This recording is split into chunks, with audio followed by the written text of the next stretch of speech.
ನಮಸ್ತೆ, welcome to ನೀರೆ ಬಿದ್ರೆ ಚಾನಲ್.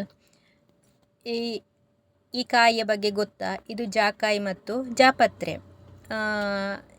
ಇದು ಈ ರೀತಿಯಾಗಿ ಇರ್ತದೆ. ಇದನ್ನು ಕೃಷಿಯಲ್ಲಿ ಉಪಬೆಳೆಯಾಗಿ ಬೆಳೆಸುವಂಥದ್ದು. ಇದರನ್ನೇ ಕೃಷಿಯನ್ನಾಗಿ ಮಾಡುವವರು ಇದ್ದಾರೆ, ಇಲ್ಲ ಅಂತಲ್ಲ. ನಮ್ಮ ದಕ್ಷಿಣ ಕನ್ನಡ ಈ ಸೈಡಿನಲ್ಲೆಲ್ಲ ಇದನ್ನು ಉಪಬೆಳೆಯಾಗಿ ಬೆಳೆಸ್ತಾರೆ ಸಾಧಾರಣವಾಗಿ ನೆಟ್ಟು 3 ವರ್ಷ ಆಗುವಾಗ ನಮಗೆ ಫಸಲು ನೀಡಲಿಕ್ಕೆ ಶುರುವಾಗ್ತದೆ.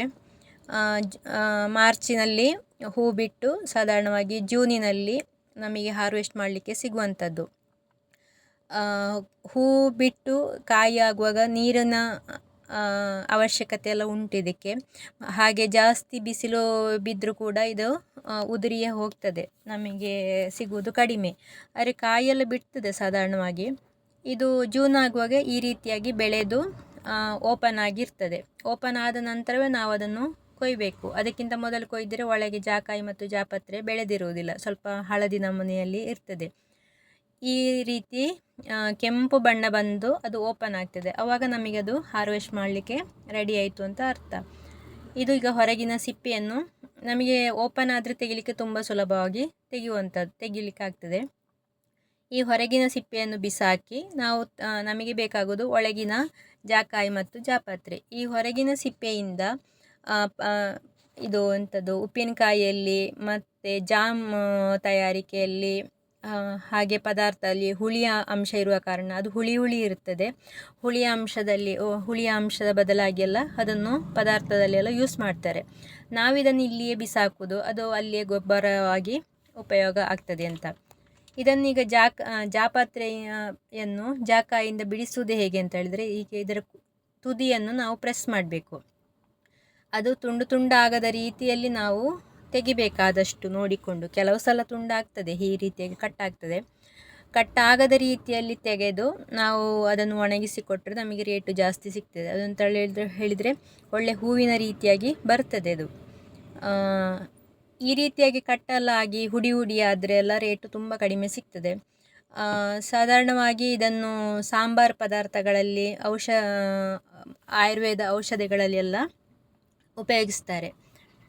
ಇದು ಸಾಧಾರಣ ಒಂದು 10 ವರ್ಷ ಆದ ಮರ ದೊಡ್ಡದಾಗ್ತದೆ, ಬೆಳೆದು ದೊಡ್ಡದಾಗಿ ಆಗುವಂಥದ್ದು. ಹಾಗೆ ಸಾಧಾರಣ ನಾವು ತೋಟದಲ್ಲಿ ಎಡೆಯಲ್ಲೆಲ್ಲ ನೆಡಲಿಕ್ಕೆ ಆಗ್ತದೆ. ಈ ರೀತಿಯ ಇದೀಗ ಇಲ್ಲಿ ನೋಡುವ ಕಾಯಿ ಅದು ಬೆಳೆದ ಹಣ್ಣಾಗಲಿಲ್ಲ, ಬೆಳೀತಾ ಉಂಟಷ್ಟೇ.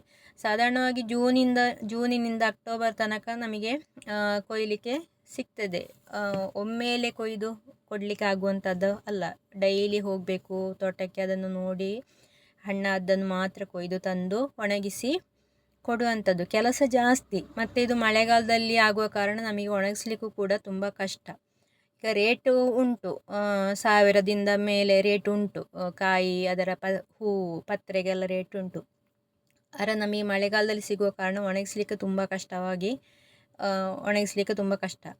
ಈಗಂತೂ ಸೋಲಾರ್ ಡ್ರೈಯರು ಮತ್ತು ಕರೆಂಟಿನ ಸೋಲಾರ್ ಹಾಗೆಲ್ಲ ಮಾಡಿ ಒಣಗಿಸ್ತಾರೆ.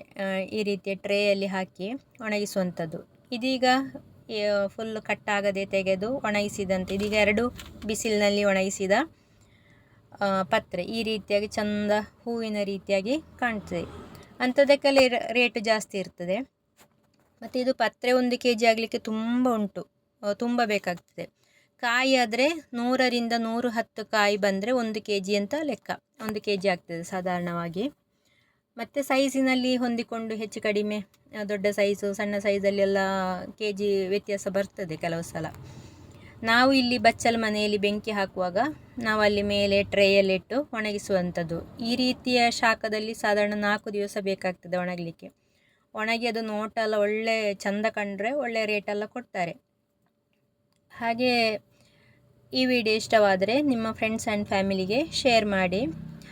ಹಾಗೆ ಇದನ್ನು ಔಷಧಿಯ ಗುಣವಾಗಿ ಎಲ್ಲ ಉಪಯೋಗಿಸ್ತಾರೆ. ಮಸಾಲೆಗಳಲ್ಲಿ ಗರಂ ಮಸಾಲೆಯಲ್ಲೆಲ್ಲ ಯೂಸ್ ಮಾಡ್ತಾರೆ. ಹಾಗೆ ಎಳೆಯ ಮಕ್ಕಳಿಗೆ ಕೂಡ ಅದರ ಒಳಗಿನ ಜಾಕಾಯಿಯ ಒಳಗಿನ ಇನ್ನೊಂದು ಉಂಟು, ಅದನ್ನು ತೇದು ಮಕ್ಕಳಿಗೆಲ್ಲ ಕೊಡ್ತಾರೆ, ಮಾತಾಡಲಿಕ್ಕೆಲ್ಲ ಒಳ್ಳೆಯದಾಗಲಿಕ್ಕೆ ಬೇಕಾಗಿ. ಹಾಗೆ ಈ ವಿಡಿಯೋ ಇಷ್ಟವಾದರೆ ಲೈಕ್ ಮಾಡಿ, ಹಾಗೆ ಸಬ್ಸ್ಕ್ರೈಬ್ ಮಾಡದೆ ನೋಡ್ತಾ ಇದ್ದರೆ ಸಬ್ಸ್ಕ್ರೈಬ್ ಮಾಡಿ ಸಪೋರ್ಟ್ ಮಾಡಿ. Thank you. ಜಾಕಾಯಿಗೆ 1300 ಮತ್ತು ಜಾಪತ್ರೆಗೆ 1700 800 ಕೆ ಜಿಗೆ ರೇಟ್ ಉಂಟು. ಹಾಗೆ ಯಾರಿಗಾರು ಮಾಡಲಿಕ್ಕೆ ಇಂಟ್ರೆಸ್ಟ್ ಇದ್ದರೆ ಖಂಡಿತ ಈ ಕೃಷಿಯನ್ನು ಮಾಡ್ಬೋದು. Thank you.